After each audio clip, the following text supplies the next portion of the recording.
Okay. So we are to the top 7 of the NFL. Top 7. We have talked many hours about all these teams. You can go back and watch any of these episodes where I broke down these teams in detail, too much detail sometimes,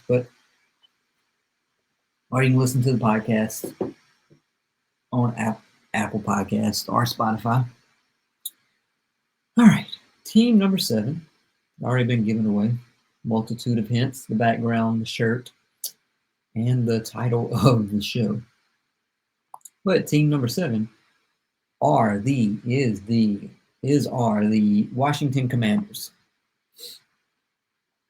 Last season, 12-5, overachieved probably more than any other team in the NFL.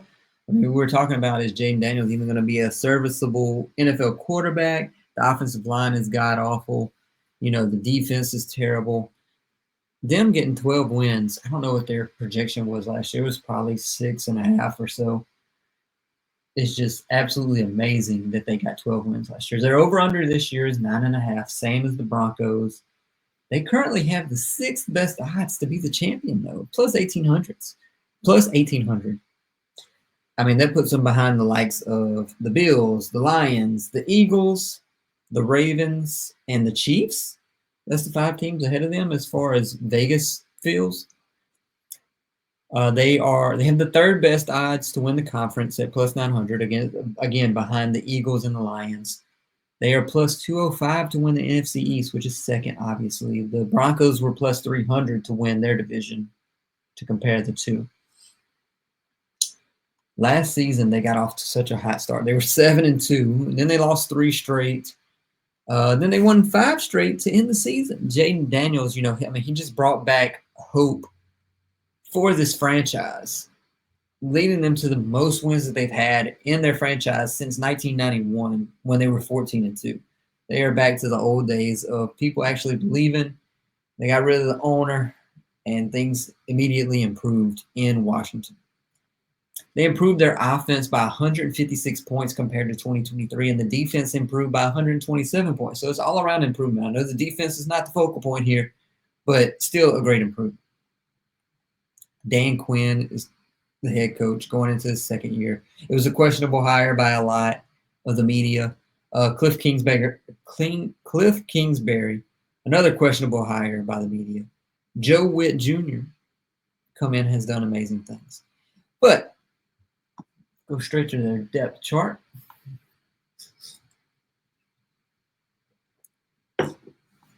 Additions on this team. Again, if you're just joining, well, we have some red names on here. The red names are the ones that will be starting the season on the injured list. The orange names are the ones that they signed or traded for in the offseason. The pinkish magenta are the draftees, and the teal greenish color are the ones that are undrafted free agents. Not a lot of draft picks on this team, but we're going to get into why that is. We start on the offensive side of the ball. Additions. They go out and get Deebo Samuel. We all knew Deebo Samuel was not going to be playing in San Francisco in 2025. They get him for a 5th rounder. Last year was a down year for him. He had 51 receptions, almost 700 yards, 3 touchdowns, which is serviceable, but not great compared to where he was in years prior. So obviously a down year for Deebo. Surprisingly, he had 6.4 air yards per target. That will go down in Washington. This is 2 teams with them and the Broncos that love to throw at or behind the line of scrimmage. Deebo had 42 carries last year, which was more than what I thought, with just for 136 yards. So that's like 3 yards per attempt. The other big name they get in the offseason on the offensive side of the ball is Laramie Tunsil. They traded, their 3rd round pick, I want to say, to the Texans for Tunsil. I believe the Texans were trying to get ahead of him trying to get a new contract in the next, 2 years? I believe he's due for a contract, especially when they're going to have to pay C.J. Stroud, Will Anderson, everybody on that defensive side of the ball. We're just hoping, if you're a Commanders fan, that Laramie Tunsil has less penalties this year. But we'll see. We'll see. We're going to talk about him more in a moment. They bring in Nate Herbig for some depth on that offensive line. Sam Cosmi's going to be hurt to start the season. But when you look at the defensive side of the ball, they added quite a few names, especially as the defense required more help versus the offensive side of the ball. Javon Kinlaw, they gave him a 3-year, $45 million contract. I mean, he had 40 tackles. He was 38th in pressures, 23rd in sacks, 15th in defensive tackle pass rush win rates. I mean, nothing to really write home about. They get Jonathan Jones in the secondary, Will Harris in the secondary. They had Deatrice Wise from the Patriots. Eddie Goldman comes in, solid addition, especially for depth on this defensive line. They have on this depth chart that Javon Kinlaw will be starting over Jazon Newton. I surely hope not. I hope Johnny Newton is starting on that defensive line. Also bring in Jacob Martin. They re-signed Bobby Wagner, key piece to bring back, especially the leader of this defensive side of the ball, captain for sure. He comes back on a 1-year contract. He was maybe a top 3 linebacker last year, even at the age that he has. He was amazing age that he is. He was amazing in coverage last year, which is wild. They also re-signed Zach Ertz. I forget about Zach Ertz. He comes back on a 1-year, $6 million contract, so they're running it back with the tight end group yet again. Going to their draft class. First round, they go shore up that offensive line and get Josh Connerly out of Oregon. He was my 5th overall offensive lineman. His comp is Broderick Jones, which is not the best comp. Had the fastest 10-yard split. He's very athletic. He has shorter arms, but he could factor into the competition. He could be a starter early on, especially with Sam Cosmi being out. So we'll see what happens. Second round, they go add to that defense with Trey Amos. Had him at CB6. His comp is Christian Benford in Buffalo. He's a physical press corner. He has length. He's just kind of your ideal build, I'd want to say, for a cornerback. Then they go get another wide receiver, Jalen Lane, out of Virginia Tech, get a linebacker out of UCLA, not the linebacker we all wanted out of UCLA. Then they go get a running back in the 7th round out of Arizona. Going back to the depth chart, they cut Jonathan Allen, saved $16 million. They lost Benjamin St. Juste, who was terrible anyways in the secondary, so not a lot lost there. Dante Fowler, who had arguably his best season as a pro in the NFL, is out. He's 31 years old, pass rush specialist. He was 8th in pass rush win rate last year, had 11 sacks, which was a career high. They also lose Olamide Zaccheaus, who had a career year, 45 receptions, 500 yards, 3 touchdowns. They also lose De'Ami Brown, who goes to the Jags in free agency. So a little bit of shuffling around as far as the offense and the defense goes for this team. But they had to make some changes. They overachieved last year. But I still have them as the 7th best team going into 2025. When you look at the strengths of this team, the strength that first and foremost pops out is Jayden Daniels, their first-round pick last year. This guy, he just came out and overachieved more than what anybody and everybody ever thought he would do probably at any point in his career, and he did it in his first season. He was the first rookie quarterback to have multiple playoff games with multiple passing touchdowns, and his 116 passer rating last year was the best by a rookie quarterback ever in the postseason in NFL history. So, just absolutely amazing. You pair that with another strength of having Terry McLaurin. We went so many years with Terry McLaurin not having a quarterback to throw to him. We complained as fans that he just needed someone to get him the ball, and he finally got that last year, and he proved that he is wide receiver 1, as we all speculated. But, he had 14 receiving touchdowns in 2024. No other Washington player had ever had more than 12. So, he broke the franchise record with receiving touchdowns. No big surprise there. This is hard to say it's a strength, but we're looking at the bright side here. They have Brian Robinson, who ran between the tackles on over 2/3 of his carries last year, 3rd highest rate among running backs with at least 100 carries. He was contacted behind the line of scrimmage at the 5th highest rate, 45% of his carries. Not good. And he managed to gain just the 6th fewest yards after contact per carry at just 2.7. What's good is that they were proactive and they go out and shore up that offensive line. They draft Josh Connerly. They go get Laramie Tunsil. They sign Nate Herbig. They're trying to get ahead of it and not just say, hey, we have Jayden Daniels, who's one of the best scrambling quarterbacks in the NFL. We're going to rely on that and spend our money elsewhere. They go ahead and shore up that offensive line, or at least attempt to, going into 2025. Oh, like I said, the weaponry. I mean, they had almost an even run pass split last year compared to a 36 to 64% run pass split in 2023. They ranked third in rush yards last year with 25 touchdowns and 19 runs of 20 or more yards. 5 yards per carry. That is greatly skewed to the fact that Jayden Daniels ran the ball a ton. He had the rib injury. Not the best build for someone who is running the ball as much as he did last year. Brian Robinson had the injury from the gunshot wound coming into the season. He had a productive final 11 weeks, I would say. So, I mean, he kind of improved, and then his season ended with the Week 18 injury. Austin Eckler was not what he was in Los Angeles. And that's kind of one of the things that worries me in this run game. They did improve the offensive line, so hopefully the run game can improve as well. Because Austin Eckler is not yet for sure. Cliff Kingsbury, definitely a resurgence in Washington. The media, myself included, did not think he was going to be anything great or anything better than what he was in Arizona in his first year in Washington. He always peaked in the first quarter of the season, and then it was always downhill thereafter. But he proved us all wrong last year. They led the league. Washington led the league in no-huddle snaps last year, 677. Oh, let's see.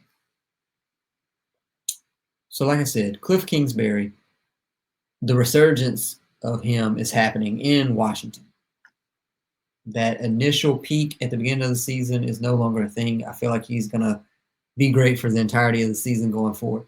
Like I said, the Washington Commanders led the NFL in no-huddle snaps at 677. Second most were the Eagles at 274. That's 400 more snaps than second place in a no-huddle situation. They were fourth in EPA per play. They were fifth in EPA per pass. They were first in EPA per rush. Again, greatly skewed by the fact that Jayden Daniels was your quarterback and he was scrambling like crazy more than he should have. They had 67 explosive runs. That's runs that are 10 or more yards. That was the fifth most in the NFL. They had the highest success rate on the ground at almost 50%. Jayden Daniels, like I said, was the biggest skewer of these run game numbers. He had a positive 67 total EPA on the ground. Austin Eckler and Brian Robinson had a minus 14 total EPA on the ground. So Jayden Daniels was the run game in 2024.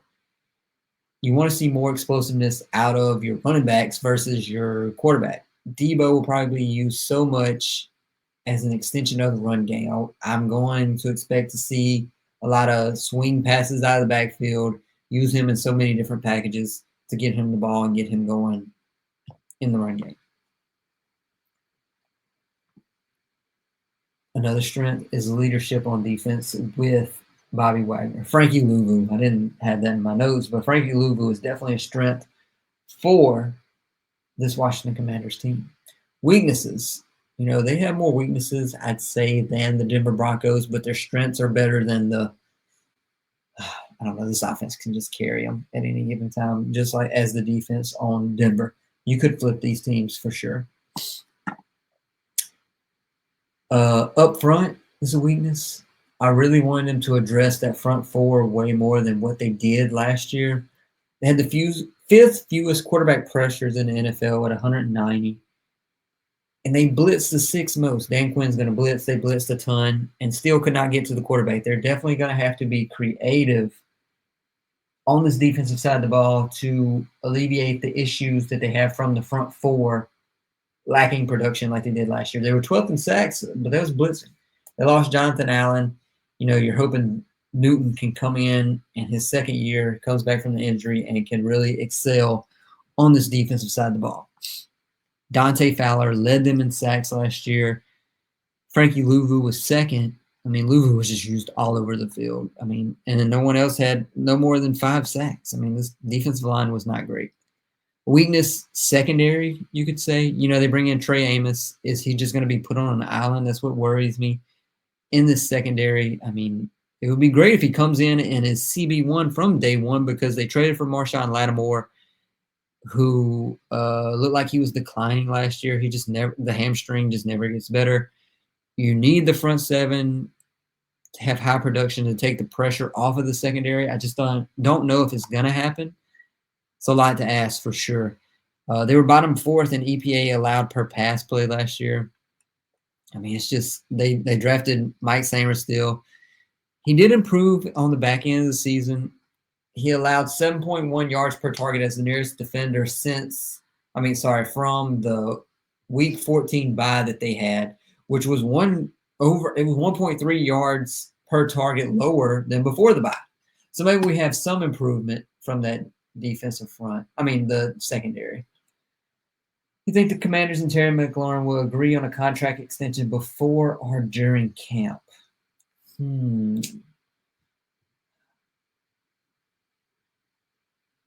I would say they get it done before the season for sure, because there's already the rumors going around that he could be a trade target for the Buffalo Bills, which would be very intriguing to see.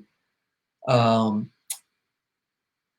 think they get it done. I think they need to go ahead and lock him up. You don't want to put anger into the mind of your fans, nor your wide receiver one, who has been there through the lowest of lows in Washington. And, he's going to be their wide receiver one going forward. There's no one else on this depth chart. They can't lose him for sure. They want to probably put the trade speculation to bed early on. If they got one tomorrow, I would not be surprised for sure. He's going to be the focal point of this team going forward on the offense outside of Jayden Daniels. So, yeah. Agree.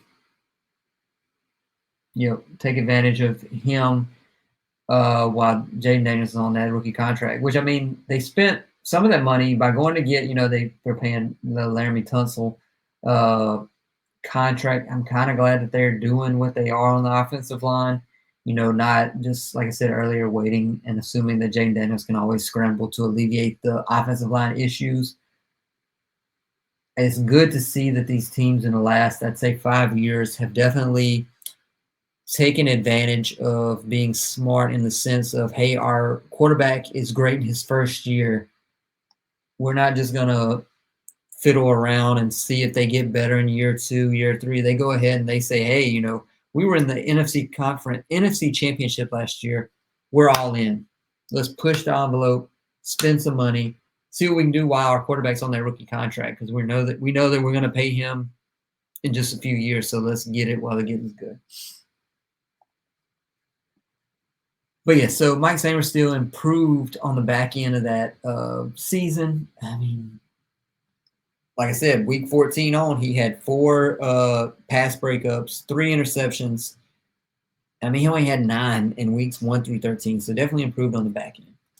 Hoping that he can continue to carry that over in season 2. Because they got Trey Amos. If they can get something out of him, Sainristil continue to be what he was, and then Lattimore can show anything like he did in New Orleans, then we're talking about a totally different season for the Washington Commanders in 2025. Because if this defense can be average, then we're seeing why they have the 6th best odds in the NFL to get to the Super Bowl.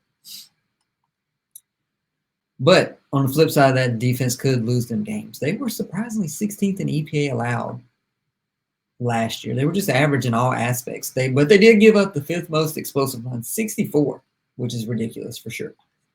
The offensive line is a weakness. We've discussed them ad nauseum. Jayden Daniels took 47, which is the majority of the sacks. They were 18th in pass yards, almost 4,000, but the offensive line with the sacks was the issue. And I mean, think about how many more they would have had if they would have had a quarterback who just stands in the pocket and doesn't escape to the degree that Jayden Daniels does.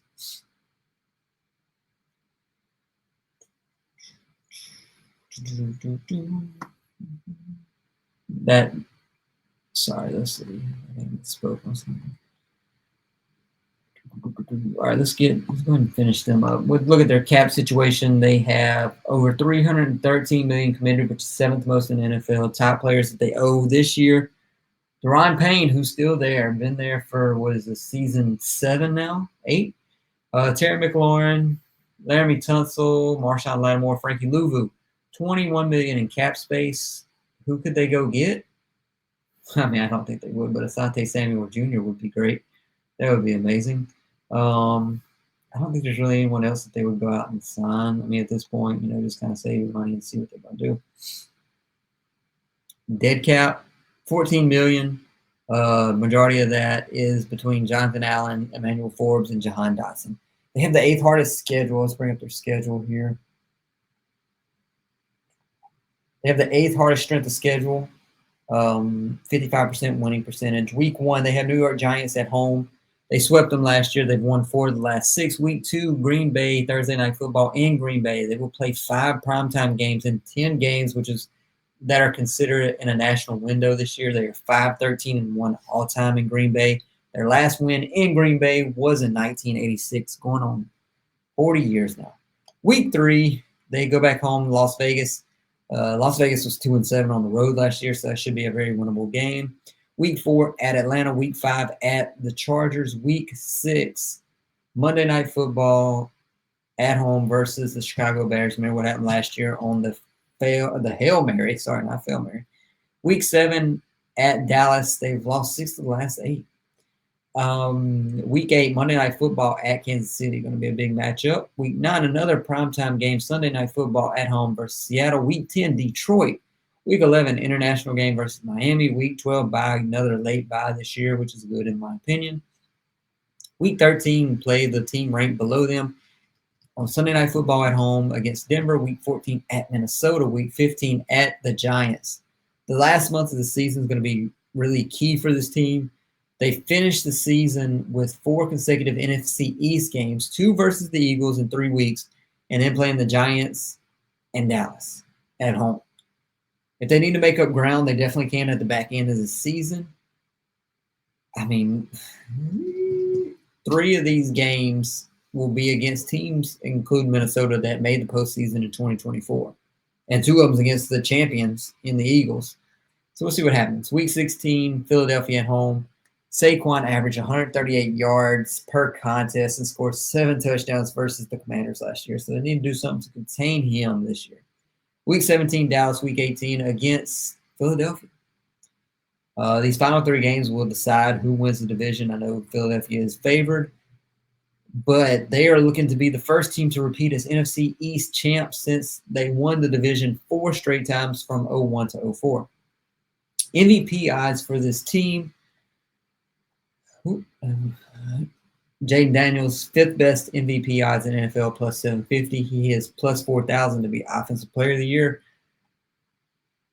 No Defensive Player of the Year odds of note. No Offensive Rookie of the Year odds of note. I mean, Jalen Lane's not getting this. Trey Amos, plus 7,500 on defense, which is crazy. Dan Quinn, plus 3,500 as Coach of the Year. I mean, he wins the division. Those odds have to go way up. Most improved, they have areas of improvement for sure that are available in the likes of Deebo Samuel, the offensive line as a whole, and the secondary. Drop-off candidates, we hope we do not see a Jayden Daniels sophomore slump. X factor on his team, Johnny Newton. Going into his second year, he was injured at the end of last season or part of the season last year. He was disruptive at the end of the season, so I want to see him carry that over into season 2 and just show up to be somewhat better, because he was iffy versus the run last year, but give me something in the pass rush. Let's finish up the Washington Commanders here. So, there. Best case for the Washington Commanders. Jayden Daniels, top 5 quarterback in the NFL, in the MVP conversation, as he should be. And the offense just cannot be stopped. Sophomore slump is not a thing. Trey Amos is CB1 from day one. And you can just put him out there on an island and he can handle his own. Newton comes into his second year and shows out once he's healthy, having a healthy season. The pass rush continues to be great like it was last year. The run game for him in the defensive sense is much improved. And Philadelphia can't do what they did last year. Saquon takes a step back, especially having over, was it 400 carries last year? And I mean, that's the simple case for the Commanders to be fighting for the division title in the NFC East. On the flip side of that, worst case scenario, sophomore slump for Jayden Daniels. The defense is still having issues here. There's a high floor for this offense, obviously, and they still probably get in as a wild card at 9. Realistic is the improved offensive line. They improved it proactively. Another weapon in the run game in Deebo Samuel, and their draft pick late in the 7th round. Cliff isn't the old Cliff. Jayden Daniels is around the same as last year. The defense is average. The offense is top 5. They're aggressive still on 4th down after having the best 4th down of any team for a season in NFL history. And they finished probably around 11-6. It's just a question of if Philly takes a step back or continues to keep foot on the pedal and just runs away with the division. But that's it for another week. We are now just 6 teams away from the top. Where are we at now? We are here. 6 teams left. Who do we have? The Bills, the Ravens, the Lions, the Rams, the Chiefs, and who am I missing? Lions, Chiefs, Rams. I don't know who I'm missing at this point. Find out next week, I suppose. Still here. Follow everything King NFL Stats on every social media platform. Do Media, Do Champions, who put all this on. Buffalo Bills inspired everything media company. That's the focal point. And if you're watching on the Do Champions channel, stick around to watch my boy Pat play some college football 26. Road to glory, I do believe. Until then, catch you next week where we do teams number 6 and number 5. Thanks for stopping.